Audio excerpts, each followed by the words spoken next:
परम पिता परमात्मा के सभी अंशों को मेरा सादर नमस्कार।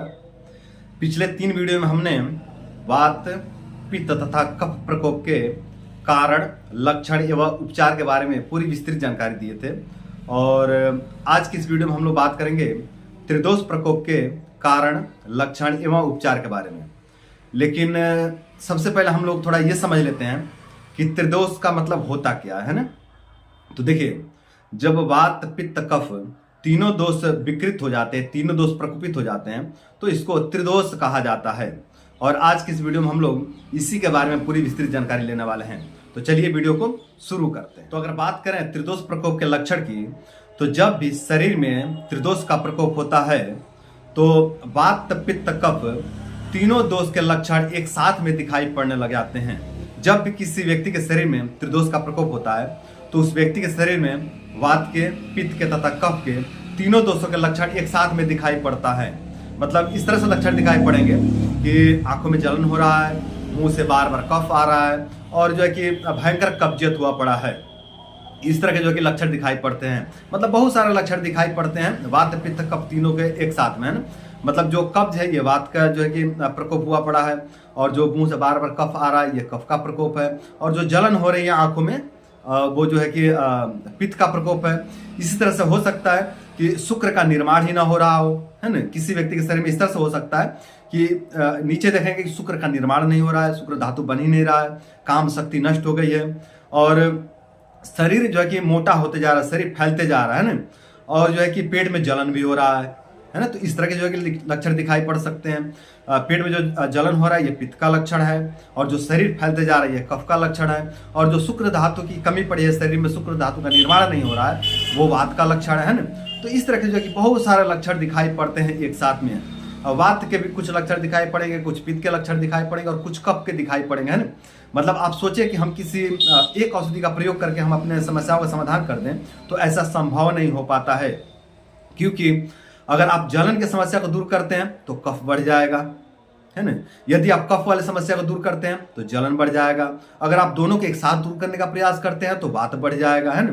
तो इस तरह के जो है कि लक्षण जो है कि मिक्स लक्षण दिखलाई पड़ते हैं और ये बहुत जो है कि डिफिकल्ट केस बन जाता है। जब भी शरीर में त्रिदोष का प्रकोप होता है ना, तो ये बहुत जटिल केस बनता है, बहुत मतलब कुचक्र जैसा स्थिति बन जाता है।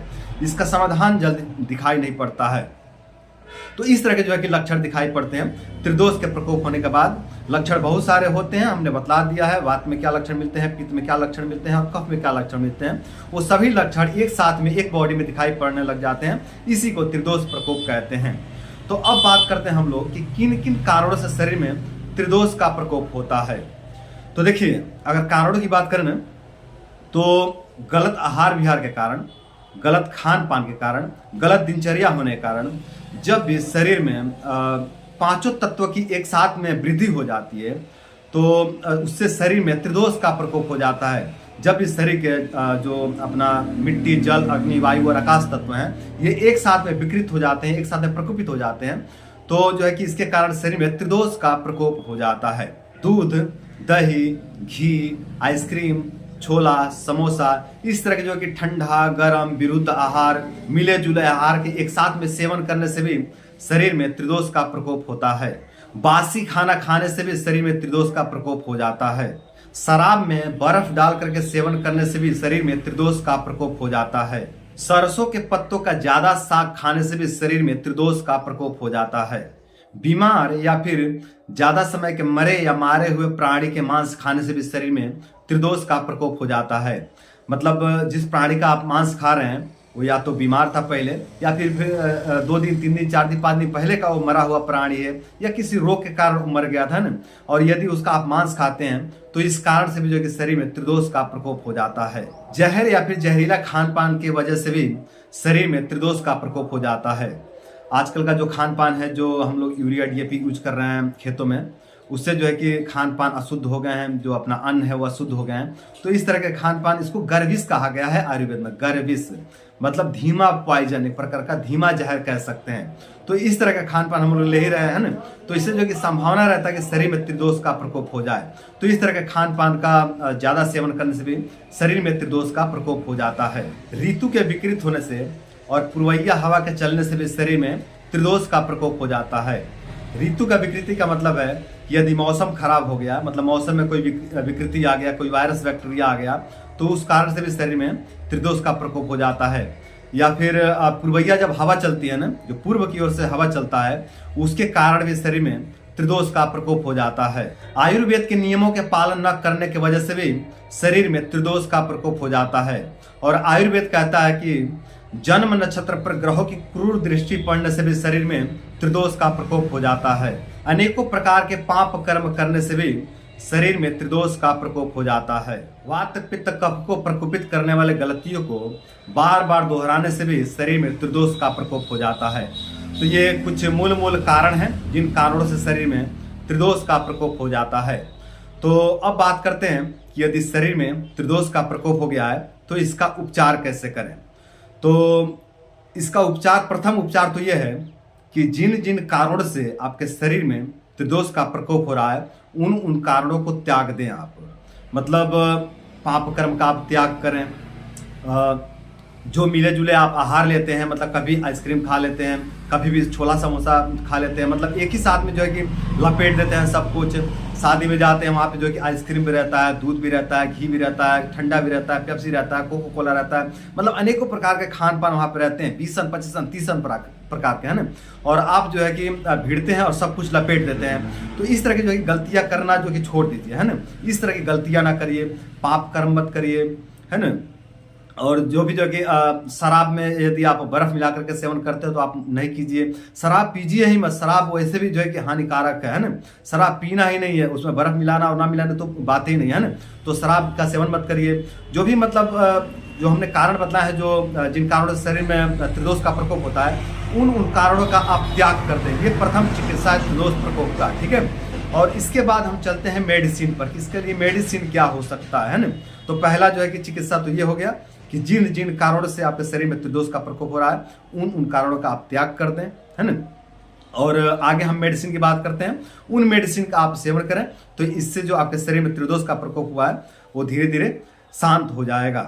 तो अगर हम मेडिसिन की बात करें तो जो प्रधान दोष दिख रहा है आपके शरीर में, मतलब ठीक है, मैं समझ रहा हूँ कि तीनों दोष एक साथ में दिखाई पड़ रहे हैं। कफ भी दिख रहा है ना, और कब्जियत भी दिख रहा है, और जलन भी दिख रहा है, ठीक है। तो कफ का रोग हो गया, और जो जलन है ये पित्त का हो गया, और जो कब्ज है ये वात का हो गया, ठीक है। तीनों दोष मौजूद है आपके शरीर में, तीनों लक्षण मौजूद है आपके शरीर में। लेकिन इसमें से प्रधान कौन सा है ये आपको देखना है ना, कि इसमें से सबसे ऊपर कौन सा है, सबसे टॉप पे कौन सा है। जो टॉप में है पहले उसका आप जो है कि व्यवस्था करिए। मतलब यदि कब्ज भयंकर है तो पहले आप कब्ज को तोड़िए, ठीक है। कब्ज को जैसे ही तोड़ेंगे आपका जो त्रिदोष है ये बहुत हद तक नियंत्रित हो जाएगा, ठीक है। जो प्रधान रूप से बढ़ा हुआ है उसको नियंत्रित करते ही जो है कि आपको बहुत शांति महसूस होगा। आपके जो त्रिदोष में जो विकृति आया है, जो आपके शरीर में तूफान आया है, जो आपके शरीर में पूरा जो भूचाल मचा हुआ है, इससे बहुत हद तक नियंत्रण मिल जाएगा प्रधान दोष को शांत कर लेने से। यदि आपका कफ बहुत ज्यादा बढ़ा हुआ है, पूरा कफ के कारण आपका शरीर में सड़न हो रहा है ना, और बार बार कफ आ रहा है, आपकी अग्नि पूरी तरह से मंद हुई पड़ी है, तो पहले आप कफ की चिकित्सा करें, ठीक है। जो भी सोंठ, पिपली, काली मिर्च जैसी जो भी दवाइयां हैं, उष्ण दवाइयां हैं, इसका सेवन करके आप अपने कफ को बैलेंस करिए। तो जैसे ही आप कफ को बैलेंस करते हैं तो आपके बाकी जो है कि सिम्टम भी धीरे धीरे नियंत्रित हो जाएंगे। और यदि आपको जो है कि पित्त की समस्या, आपको जलन बहुत ज्यादा हो रहा है, बहुत ज्यादा जलन हो रहा है, तो पहले आप अपने जलन के लिए कुछ दवाई लीजिए, है ना। अब देखिए, जलन को खत्म करने का प्रयास नहीं करना है, या किसी भी दोष को खत्म करने का प्रयास नहीं करना है, बस उसको बैलेंस करने का प्रयास करना है, उसको कम करने का प्रयास करना है ना। और जब उसको कम करेंगे तो कोई दूसरा बढ़ेगा, तो जो दूसरा बढ़ रहा है ना उसको आप थोड़ा कम करिए, है ना। इस तरह से जो बढ़े उसको कम करिए, जो बढ़ता है उसको कम करिए। इस तरह से इनको जो है कि बैलेंस में ला करके खड़ा कर दीजिए, है ना। यही होता है त्रिदोष का चिकित्सा। यदि आपको समझ में नहीं आ रहा है, आपको बहुत कंफ्यूजन लग रहा है कि मैं इसको कैसे करूं, आप ये अगर कुछ ठंडा लेते हैं तो तुरंत कफ बढ़ जाता है, यदि कुछ गर्म लेते हैं तुरंत जलन बढ़ जाता है, इस तरह की समस्या होती है, तो आप किसी वैद्य का भी मदद ले सकते हैं। लेकिन संभव है त्रिदोष का चिकित्सा, इतना आप समझ लीजिए। त्रिदोष का चिकित्सा संभव है, बस थोड़ा सा मेहनत करना पड़ता है और धैर्य रखना पड़ता है। जो हमने कहा ना, थोड़ा सा ऊपर है तो उसको थोड़ा सा नीचे करिए, फिर देखें कि कोई ऊपर जा रहा है तो थोड़ा सा उसको नीचे करिए। ऐसे करते करते आप बैलेंस में कर सकते हैं। और आप इसमें जो है कि मुलेठी का भी प्रयोग कर सकते हैं। मुलेठी से बहुत अच्छा मदद मिलेगा। मुलेठी वातनाशक, पित्तनाशक और कफनाशक है, त्रिदोषनाशक है ना, तो मुलेठी का प्रयोग कर सकते हैं। त्रिफला भी त्रिदोषनाशक है। त्रिफला भी वात, पित्त, कफ तीनों दोष पर काम करता है, तो त्रिफला से भी आप मदद ले सकते हैं। और सौंफ का अर्क या फिर सौंफ का काढ़ा लेकर के भी आप त्रिदोष का नाश कर सकते हैं ना। तो ये कुछ मेडिसिन है जिसका प्रयोग करके आप मदद ले सकते हैं, अपने तीनों दोषों का बैलेंस कर सकते हैं। तो ये भी एक तरीका है ना, कि एक ही कोई मेडिसिन ले जिससे वात, पित्त, कफ तीनों दोष बैलेंस हो जाए, है ना। तो इसके लिए आप त्रिफला का सेवन कर लीजिए, चाहे मुलेठी का सेवन कर लीजिए, चाहे सौंफ के काढ़ा या फिर सौंफ के अर्क का सेवन कर लीजिए, या फिर जिस तरह से हमने पहले बताया कि जो हाईएस्ट गया हुआ है, जो सबसे ज्यादा ऊपर गया है दोष, उसको थोड़ा सा कम कर लीजिए, है ना। उसको इतने ही तक लेके आइए कि कोई दूसरा दोष ज्यादा उपद्रव ना बचाए, समझ रहे हैं। तो किसी भी दोष को बहुत ज्यादा बिगाड़ना नहीं है, दोषों को धीरे धीरे बैलेंस कर करके और पूरा जो है कि एक दिन बैलेंस कर लेना है, ठीक है। तो इस तरह जो है कि आप त्रिदोष का चिकित्सा करके और आप अपने जीवन को सुंदर, सरल एवं सफल बना सकते हैं। तो दोस्तों, इस वीडियो में हमने त्रिदोष प्रकोप के कारण, लक्षण एवं उपचार पूरी जानकारी हम दे दी है। तो उम्मीद करता हूं कि इस वीडियो को फॉलो करके आप लोग अपने त्रिदोष प्रकोप को शांत करेंगे, और अपने त्रिदोष प्रकोप को शांत करके आप लोग अपने जीवन को सुंदर, सरल एवं सफल बनाएंगे। तो आज के लिए इतना ही। नमस्कार।